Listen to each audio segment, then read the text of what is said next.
and running like clockwork. Call 1-800-GRANGER, click Grainger.com, or just stop by. Grainger, for the ones who get it done.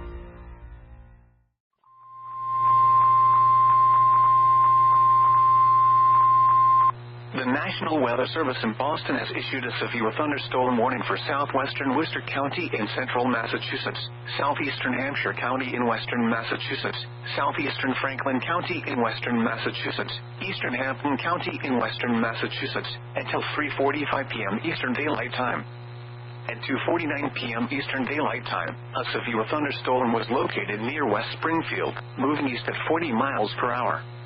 Hazards include 60 miles per hour wind gusts and quarter-size hail. Hail damage to vehicles is expected. Expect wind damage to trees and power lines.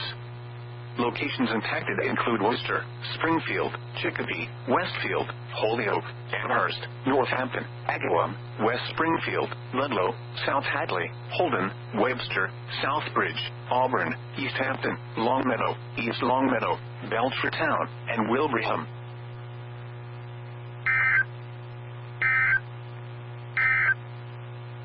Now for the official national